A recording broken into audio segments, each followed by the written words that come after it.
Je vous salue, chers frères et sœurs, dans le nom de notre Seigneur et Sauveur Jésus-Christ.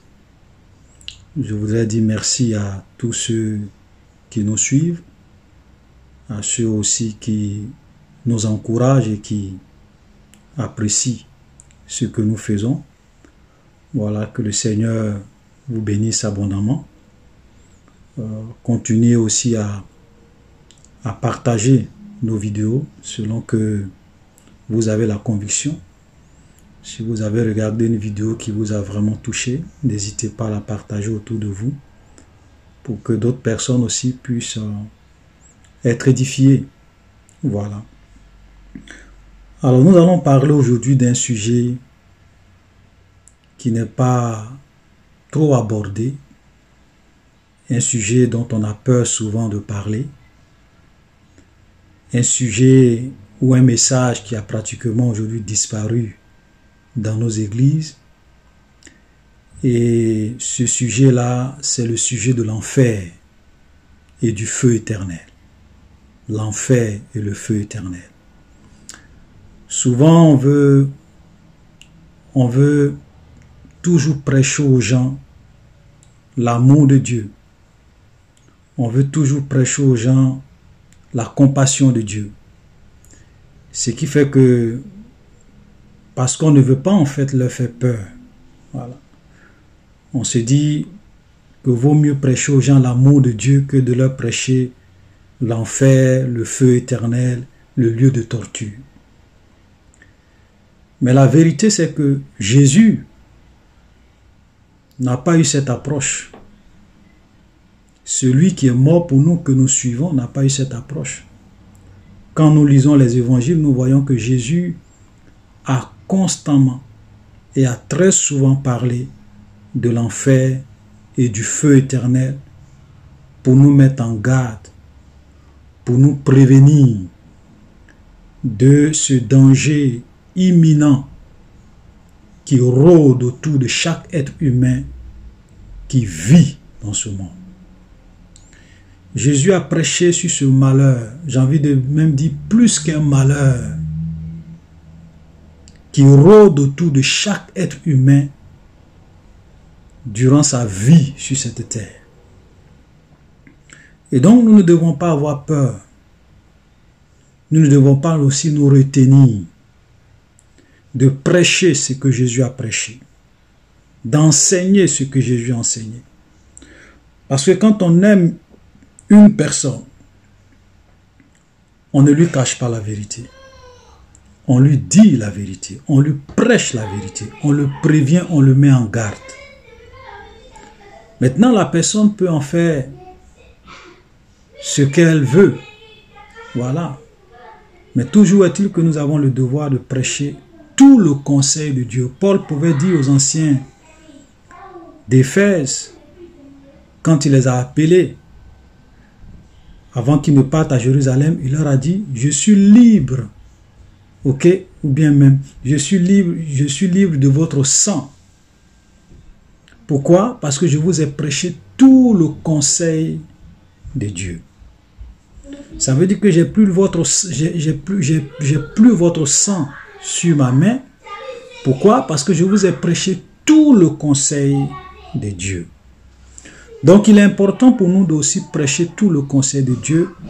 Et dans tout ce conseil de Dieu-là, il y a aussi le message de l'enfer et il y a le message du feu éternel. Frères, l'enfer est un lieu qui est terrible. L'enfer est un lieu qui est inimaginable.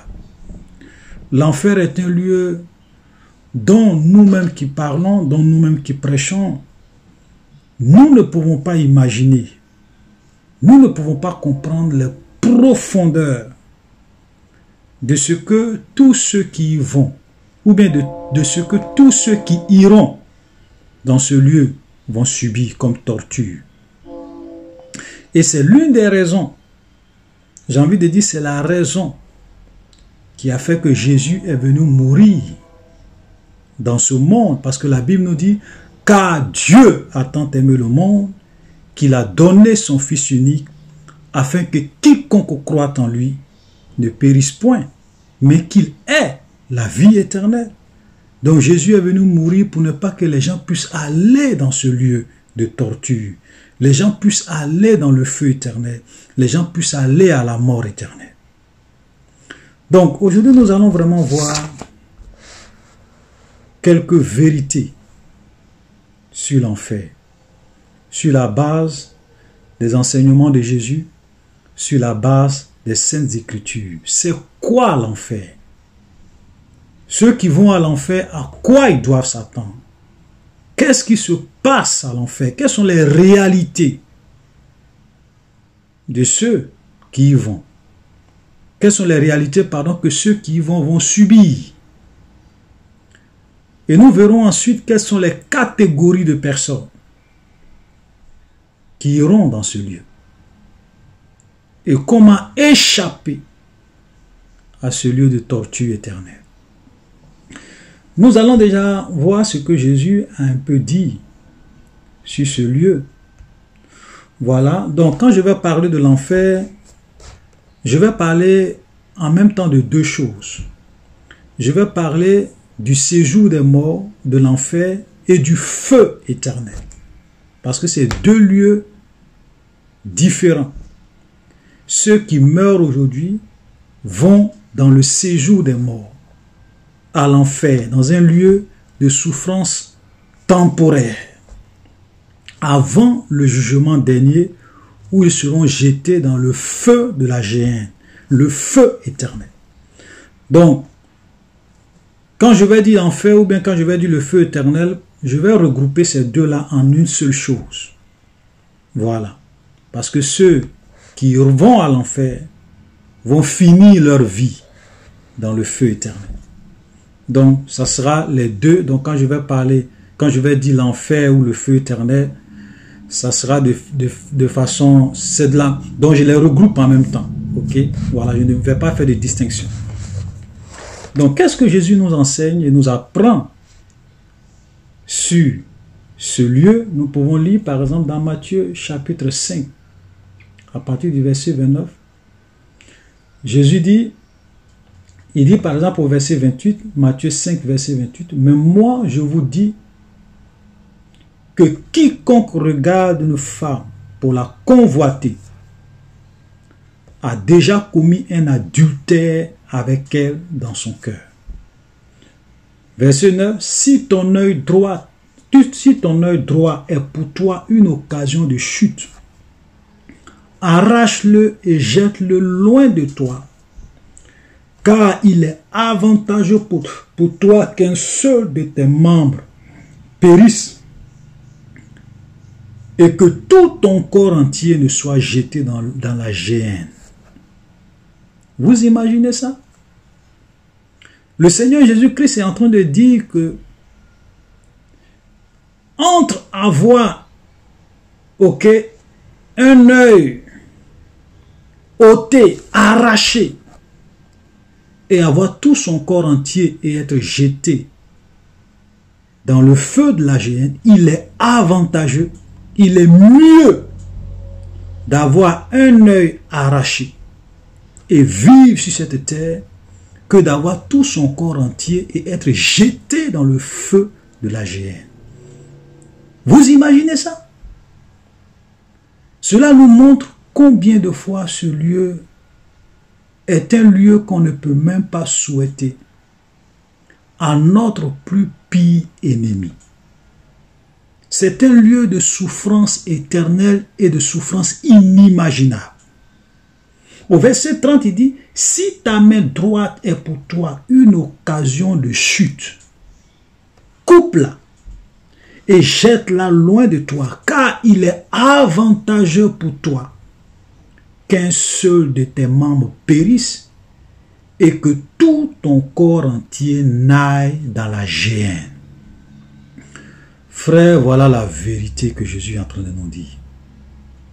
Ça veut dire que vaut mieux être infirme, vaut mieux avoir un bras coupé, vaut mieux avoir un œil arraché.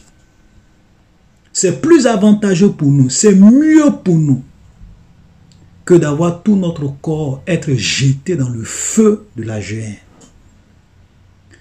Et il reprend également la même chose quand nous venons par exemple dans Matthieu. Dans Matthieu chapitre 18, c'est pratiquement les mêmes thèmes qu'il utilise. Matthieu chapitre 18, à partir du verset 8, il dit, « Si ta main ou ton pied est pour toi une occasion de chute, coupe-les et jette-les loin de toi. Mieux vaut pour toi entrer dans la vie boiteux ou manchot que d'avoir 2 pieds ou 2 mains et d'être jeté dans le feu éternel. » Ok?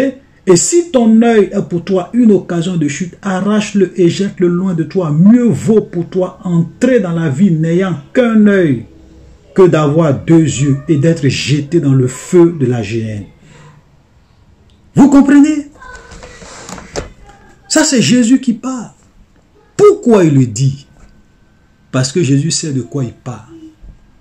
Il sait c'est quoi l'enfer. Il sait ce qui se passe à l'enfer. Il sait la réalité de ce lieu de ce lieu vraiment dangereux. De ce lieu vraiment dangereux. Et nous allons voir quelques vérités sur ce lieu de torture. Vous savez, quand on parle de l'enfer, c'est pas pour faire peur aux gens. C'est pas pour impressionner les gens. Mais c'est pour avertir les gens. Pour qu'ils comprennent que la vie qu'ils sont en train de mener sur cette terre, la vie qu'ils sont en train de mener sur cette terre aura une conséquence. Et cette conséquence, c'est soit la vie éternelle, c'est soit le paradis, ou l'éternité dans un feu qui ne s'éteint pas, dans un feu éternel, dans un lieu de torture où Dieu va retirer sa présence, où Dieu va retirer sa gloire, où Dieu va retirer son souffle. Voilà la vérité, frère. Et donc, la première vérité que les Saintes Écritures nous enseignent sur l'enfer, c'est que l'enfer a été fait pour le diable et pour ses démons. Quand nous lisons Matthieu, chapitre 25, à partir du verset 41, voilà ce que la Bible dit. Ensuite, il dira à ceux qui seront à sa gauche, retirez-vous de moi, maudits, et allez dans le feu éternel qui a été préparé pour le diable et pour ses anges. Donc là, Jésus nous dit clairement que le feu éternel n'a pas été préparé pour l'homme. Dieu ne l'a pas fait en pensant à l'homme. Mais Dieu a créé l'enfer, le feu éternel, en pensant au diable et à ses anges qui ont désobéi à sa parole. Mais ira dans ce lieu quiconque fait la volonté du diable. Quiconque viole les lois de Dieu. Quiconque viole la parole de Dieu. Et quiconque refuse de se repentir et de revenir à Jésus va également accompagner le diable dans ce lieu. Et c'est ce que Jésus dit. Allez dans le feu éternel qui a été préparé pour le diable et pour ses anges. Imaginez un lieu que Dieu lui-même a mis en place pour punir les anges, pour punir les démons, pour punir le diable et les anges qui l'ont suivi dans sa rébellion. Imaginez. Frère, c'est pour cela que c'est un lieu. Comme je le disais tantôt, même nous qui en parlons, nous ne pouvons pas avoir une vision claire de tous les aspects de ce lieu. Parce qu'il y a des choses qu'on peut parler. Mais quand tu n'as pas vécu ça, tu peux en parler. mais tu ne sais pas toujours de quoi tu parles. Frère, voilà la vérité. Ça a été fait pour le diable et pour ses anges. Première vérité. Deuxième vérité, c'est que c'est un lieu de non-retour. C'est un chemin de non-retour. C'est-à-dire que quand on rentre à l'enfer, quand on rentre dans le feu éternel, on n'en ressort plus jamais. C'est pour l'éternité. Il n'y a plus de seconde chance. Il n'y a plus de seconde chance. Et la Bible nous dit dans Hébreux, Hébreux chapitre 9, le verset 27. La Bible nous dit, et comme il est réservé aux hommes de mourir une seule fois, après quoi vient le jugement. Donc nous sommes sur cette terre, nous avons une seule vie. Et quand le temps de Dieu arrive et que le Seigneur décide que notre temps est fini dans ce monde et que nous rentrons dans l'éternité, nous n'avons plus de seconde chance. Nous ne pouvons plus revenir en arrière. Nous ne pouvons plus revenir sur la terre pour changer de vie. C'est pour cela que la Bible dit il est réservé aux hommes de mourir une seule fois. Après quoi vient le jugement. Donc l'enfer, c'est un chemin non-retour. Quand on y rentre, on n'en ressort plus jamais. Et nous avons même l'histoire, regardez, l'histoire du pauvre. L'histoire du pauvre, dans, par exemple, de Lazare et du pauvre, quand nous lisons Luc chapitre 16, à partir du verset 19, le riche et Lazare. Quand le riche s'est retrouvé à l'enfer, vous pouvez voir la conversation du riche et d'Abraham. Il n'a même pas cherché à demander à Abraham, permets-moi de revenir sur la terre, fais-moi sortir d'ici. Pourquoi? Parce qu'il sait que ce lieu-là, on ne peut plus en sortir une fois qu'on y rentre. Frère, voilà la vérité. L'enfer, ce n'est pas un jeu. Quand on y rentre, on n'en ressort plus jamais. Et même, on peut même lire Apocalypse. Regardez, quand nous lisons Apocalypse chapitre 20, le verset 10, il est dit, « Et le diable qui les jetait fut jeté dans l'étang de feu et de soufre, où sont la bête et le faux prophète, et ils seront tourmentés jour et nuit au siècle des siècles. » Ça veut dire que pour l'éternité. Ils seront tourmentés jour et nuit pour l'éternité. Nous les hommes, on ne peut pas imaginer c'est quoi l'éternité. Parce que ça dépasse notre entendement, l'éternité. Frère, voilà l'enjeu. La vie que nous sommes en train de mener sur cette terre. La conséquence, ça sera soit le paradis ou l'enfer éternel, ou le feu éternel. Donc la deuxième vérité, c'est ça, c'est un chemin. C'est un chemin sans retour. La troisième vérité qu'on peut dire, frère, c'est un lieu où le feu ne s'éteint pas et où les vers ne meurent pas. Nous pouvons lire dans Marc chapitre 9 à partir du verset 48, voilà ce que la Bible dit. C'est là pratiquement la même chose. Si ton œil est pour toi une occasion de chute, arrache-le. Mieux vaut pour toi entrer dans le royaume de Dieu n'ayant qu'un œil que d'avoir deux yeux et d'être jeté dans la géhenne. Verset 48. Où leur ver ne meurt point et où le feu ne s'éteint point. Vous imaginez un lieu où tu y vas et le feu ne s'éteint jamais. Et quand la Bible parle de feu, ça n'a rien à voir avec le feu des hommes. Ça n'a rien à voir avec le feu que nous avons sur la terre. C'est un feu qui ne s'éteint point.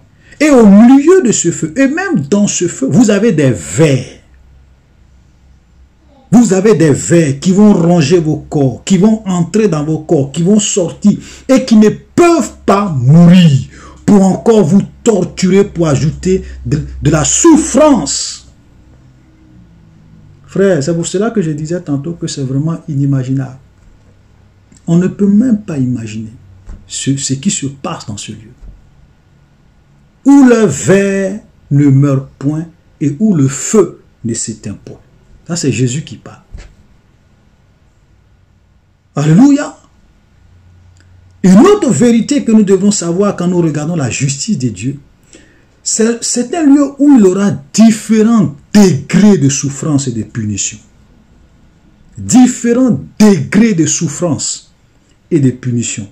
Pourquoi je le dis? Parce que, voyez-vous, de la même manière que ceux qui vont aller au ciel, chacun aura une récompense. Chacun aura une position en fonction de la vie qu'il a menée sur cette terre. De cette même manière, ceux qui vont à l'enfer, il aura différents degrés de punition en fonction de la vie qu'ils ont menée sur cette terre. Regardez même la justice des hommes. Quand on prend la justice des hommes, quelqu'un qui a commis un meurtre prémédité, et puis quelqu'un qui allait voler une somme de 10 000 francs, ne peut pas être condamné à la même peine. Ça, c'est la justice des hommes. Ça veut dire que c'est vrai, celui qui a volé comme celui qui a tué, ils ont tous deux commis des actes répréhensibles par la loi, mais ils ne vont pas subir la même peine.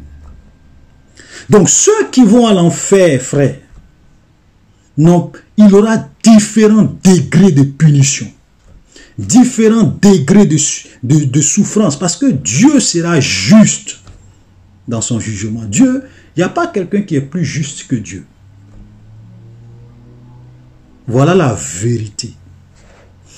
Et voyez-vous, il y a des gens aujourd'hui qui s'amusent avec ce Dieu redoutable. Il y a des faux hommes de Dieu. Il y a des faux pasteurs qui viennent au nom de Jésus, au nom de Dieu, pour tromper les gens, pour exploiter les gens, pour manipuler les gens, pour égarer les gens. Frère, laisse-moi te dire, leur punition sera plus grave. C'est-à-dire que quand ils vont aller à l'enfer, leur degré de souffrance, leur degré de punition ne va rien avoir avec le degré de punition du marabout. Parce qu'un marabout n'utilise pas le nom de Dieu, il n'utilise pas le nom de Jésus. Quand tu vas voir un marabout, tu sais que tu es allé voir quelqu'un qui travaille avec des esprits, avec des génies. Mais le marabout ne va pas tromper les gens au nom de Jésus.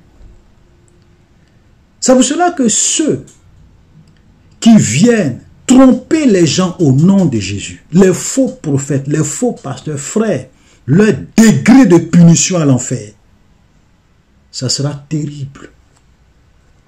Regardez ce que Jésus a dit à Judas.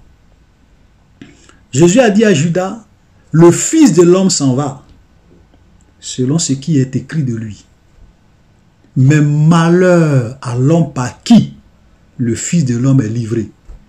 Vaut mieux pour celui-là qui ne fut pas né. Vous imaginez ça? Jésus dit, vaut mieux pour celui-là qui ne fut pas né. Ça veut dire que même ceux qui vont à l'enfer, ils n'auront pas les mêmes degrés de punition. Frère, c'est une réalité. C'est une réalité. Alléluia. C'est pour cela que nous devons faire beaucoup attention. Beaucoup attention. La Bible dit que Dieu ne laissera pas impunis ceux qui prennent son nom en vain. Ceux qui prennent son nom en vain. C'est pourquoi les faux prophètes courent un grand risque. Les faux pasteurs courent un grand risque. Les magiciens, les francs-maçons qui revêtent le manteau de brebis, des serviteurs de Dieu, qui revêtent le manteau de pasteurs, de bergers de l'Éternel. Ils courent un grand risque, mais ils ne savent pas. Et c'est dans l'éternité qu'ils vont se rendre compte du péché, l'un des péchés les plus graves et les plus abominables qu'ils ont commis en venant au nom de Jésus tromper et égarer des âmes pour lesquelles Jésus a donné sa vie. C'est grave. Un autre point, c'est que, frère, c'est un lieu de souffrance inimaginable. Inimaginable. Parce que Jésus même l'a dit, vaut mieux couper ton bras que d'avoir tes deux bras et être jeté à l'enfer. Regardez quand nous lisons même l'histoire de l'homme riche qui allait dans la géhenne.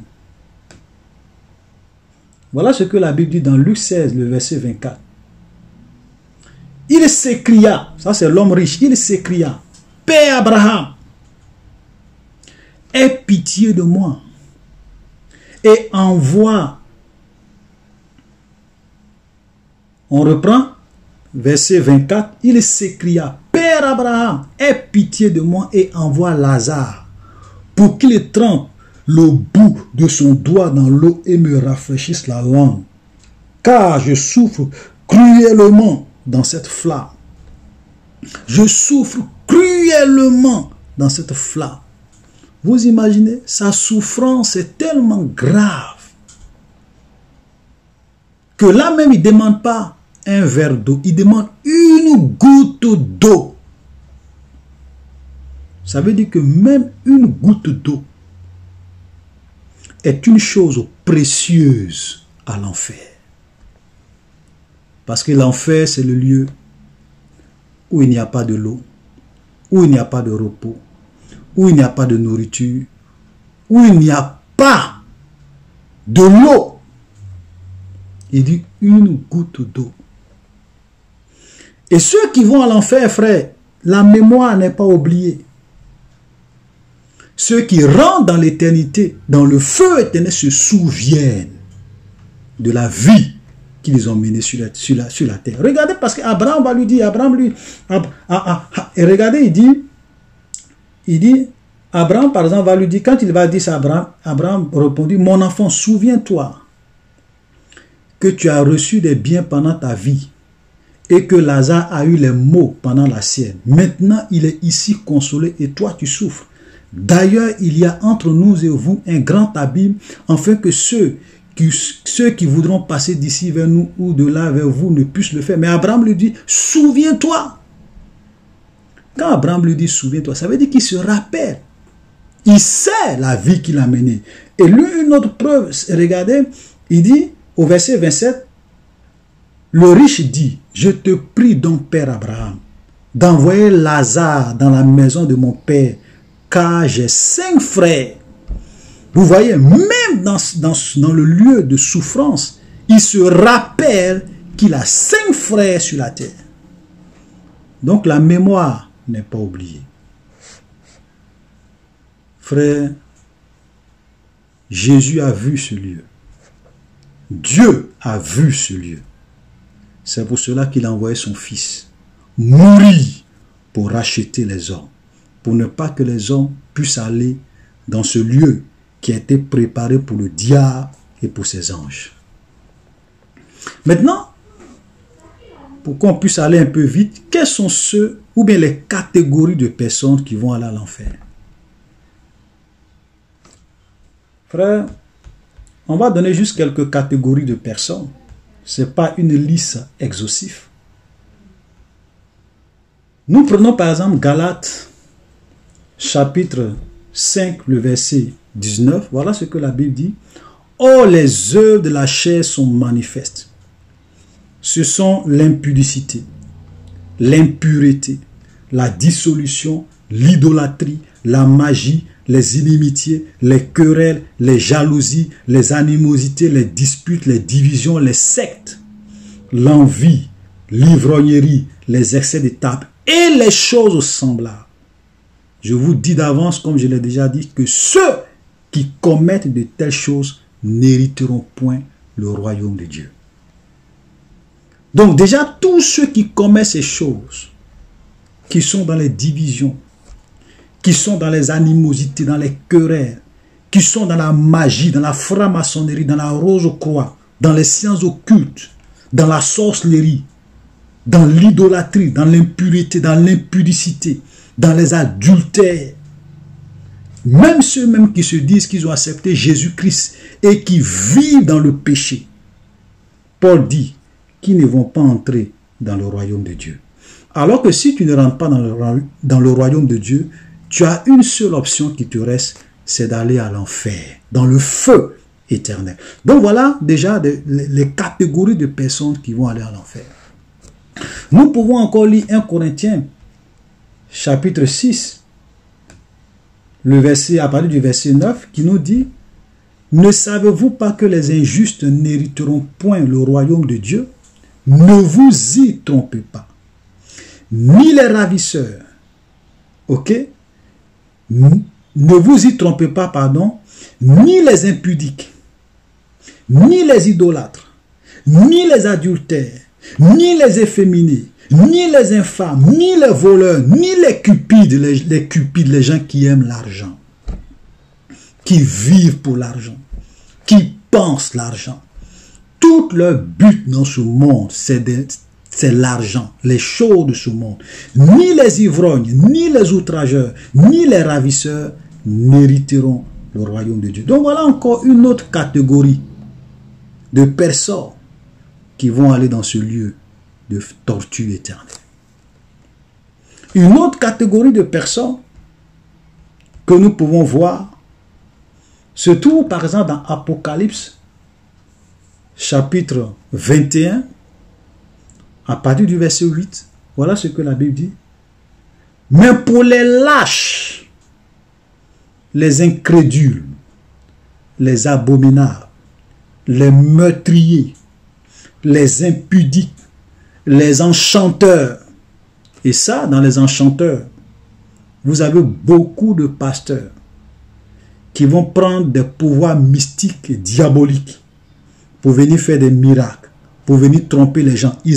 C'est l'enchantement. Ça dit que la magie, la sorcellerie, l'occultisme, ok, la franc-maçonnerie, les enchanteurs, les idolâtres et tous les menteurs. Et tous les menteurs. Parce que souvent les gens, ils pensent que il y a différents degrés de mensonges. Il y a des mensonges qui sont blancs, il y a des mensonges qui sont rouges, il y a des mensonges qui sont oranges. Et la Bible fait bien de préciser. Tous les menteurs, tous ceux qui pratiquent le mensonge et qui vivent dans le mensonge, leur part sera dans l'étang ardent de feu et de soufre, ce qui est la seconde mort. Vous imaginez? Voilà encore une autre catégorie de personnes qui vont aller à l'enfer.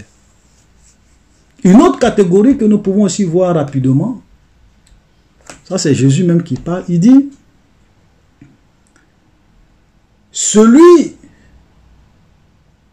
si quelqu'un entend mes paroles et ne les garde pas, ce n'est pas moi qui le juge.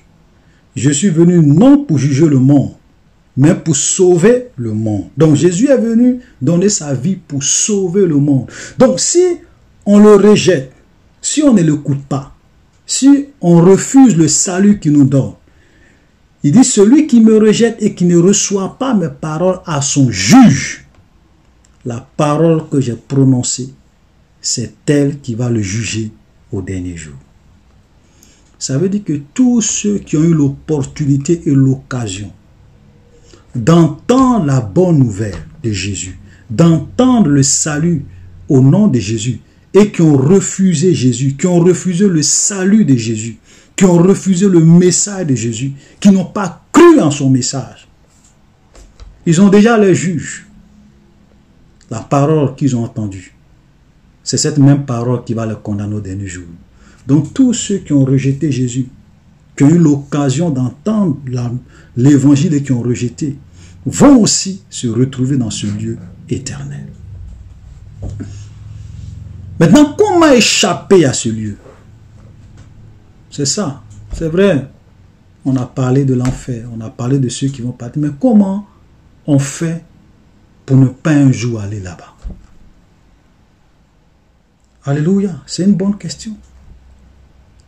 Frère, pour ne pas aller dans ce lieu, il y a une personne, c'est Jésus-Christ de Nazareth. Ce n'est pas William Branham, ce n'est pas Kakou Philippe, ce n'est pas ton pasteur, ton révérend, ton bishop. C'est une seule personne qui est venue dans ce monde, qui a donné sa vie comme un sacrifice pour que tes péchés soient pardonnés, pour que le Dieu de justice puisse te pardonner toutes tes offenses gratuitement. Pas que cela soit gratuit, parce que Jésus a payé pour toi. Donc du fait qu'il a payé pour toi, si tu l'acceptes, si tu lui donnes ta vie, si tu te repens, si tu regrettes tes actes, Jésus te pardonne tes péchés. Voilà la vérité. C'est-à-dire que, vous savez, si vous acceptez Jésus aujourd'hui,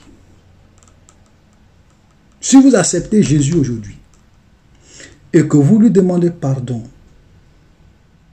et que vous dites que Seigneur, je t'accepte comme mon Seigneur et mon Sauveur, je te donne ma vie, je crois que tu es venu dans ce monde mourir pour moi, je t'accepte comme mon Seigneur et mon Sauveur, je te donne ma vie, pardonne-moi tous mes péchés, efface-moi tous mes péchés, écris mon nom dans ton livre de vie. Tu fais cette prière de façon sincère et honnête. Si tu meurs après avoir fait cette prière, tu vas au paradis directement. Si tu meurs après avoir fait cette prière, Jésus te pardonne, tu vas au paradis directement. Regardez, je te donne un exemple, l'histoire du brigand à la croix. Voilà quelqu'un qui était un grand brigand, un assassin. Ils avaient été crucifiés, ils étaient deux crucifiés avec Jésus. Mais il y a un qui a dit, Seigneur, souviens-toi de moi. D'abord, il a commencé à blâmer son ami. Il dit, mais pourquoi tu insultes? Nous méritons ce qui nous arrive. Mais cet homme n'a rien fait qu'il mérite. C'est-à-dire que voilà quelqu'un qui était en train de mourir à la croix et qui reconnaît que les actes qu'il a posés méritent la mort. Il a reconnu qu'il était un pécheur. Il a reconnu qu'il était mauvais. Et il a dit à Jésus, Seigneur, souviens-toi de moi quand tu viendras dans ton règne. Et vous savez ce que Jésus l'a dit, aujourd'hui même, tu seras avec moi au paradis. Frère, voilà la vérité. C'est ça la grâce. Ça dit que le sang de Jésus nous n'avons rien fait. Le seul fait que nous l'acceptons comme notre Seigneur, notre Sauveur, nous mourrons et nous partons au ciel parce que Jésus a payé le prix pour nous. Maintenant, il y a une vérité qu'il ne faut pas oublier et qui aujourd'hui a disparu dans nos églises et qui fait que beaucoup de chrétiens, beaucoup de soi-disant chrétiens vont se réveiller un jour dans l'éternité et vont être surpris de voir que c'est vrai, ils ont accepté Jésus, c'est vrai qu'ils partent à l'église, mais ils ne vont pas entrer au paradis. Je vais vous dire pourquoi. Nous allons prendre la mission que Jésus a donnée à ses disciples avant de quitter ce monde, avant de quitter cette terre. Nous allons prendre Matthieu 28 à partir du verset 19. Jésus dit, allez, faites de toutes les nations des disciples, les baptisant au nom du Père, du Fils et du Saint-Esprit. Donc là, Jésus dit à ses disciples, allez-y prêcher l'évangile, annoncez la bonne nouvelle. Voilà, proposez la bonne nouvelle aux gens. Ok, dites-leur que je suis venu mourir pour eux, que j'ai donné ma vie pour eux. Ceux qui acceptent, ceux qui décident d'accepter votre message et de me donner leur vie, baptisez-les au nom du Père, du Fils et du Saint-Esprit. Là encore, il y a des gens qui veulent tellement compliquer les choses, disent non. On n'a pas besoin de baptiser au nom du Père, du Fils et du Saint-Esprit. Il faut baptiser au nom de Jésus. Parce que c'est ce que les apôtres ont fait dans le livre des Actes des Apôtres. Quand ils ont demandé à Pierre, Pierre a dit que chacun de vous soit baptisé au nom de Jésus. Donc il y a des gens qui disent qu'eux ils baptisent uniquement qu'au nom de Jésus. Frère, je vais vous dire une chose. Entre la parole qui sort directement de la bouche du maître et ce que les disciples du maître disent, humainement parlant, hein, parce que qui on doit suivre? Le maître dit, celui-même qui a envoyé les disciples dit, baptisez-les au nom du Père, du Fils et du Saint-Esprit. Est-ce qu'il y a débat dans ça? Il y a des gens qui vont aller tordre les Écritures. Ils peuvent s'égarer eux-mêmes. Parce que quand Pierre dit aux gens que vous soyez baptisés au nom de Jésus, les Juifs n'avaient pas de problème avec Dieu. Ils n'avaient pas de problème avec le Saint-Esprit. Mais la personne de Jésus, c'est lui qu'ils ont rejeté, c'est lui qu'ils ont crucifié. Donc Pierre dit ça pour leur montrer que ce Jésus que vous avez crucifié là, que vous ne voulez pas entendre là, c'est en son nom que vous devrez être baptisés pour être sauvés. Vous comprenez?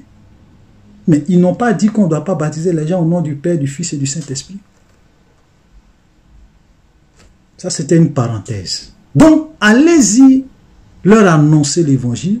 S'ils le croient, baptisez-les. Mais regardez ce que le verset 20 dit. Parce que quand vous annoncez l'évangile aux gens, qu'ils acceptent Jésus, qu'ils demandent pardon, que leurs péchés sont pardonnés, que Dieu efface tous leurs péchés, ils ne meurent pas sur le champ pour aller directement au ciel. Ils continuent à vivre sur la terre. Ils continuent à vivre pendant des années encore sur la terre. Et c'est là que Jésus dit à ses disciples, au verset 20, « Et enseignez-leur à observer tout ce que je vous ai prescrit. » Vous imaginez? Donc, vous avez accepté Jésus, c'est bien. Mais vous devrez maintenant observer tout ce que Jésus a prescrit dans sa parole. Vous comprenez? C'est pour cela que ceux qui pensent que le fait qu'ils ont accepté Jésus, c'est fini et qu'ils peuvent continuer à vivre comme ils veulent dans le péché, dans le mal, vous êtes en train de vous tromper, vous êtes en train de vous égarer.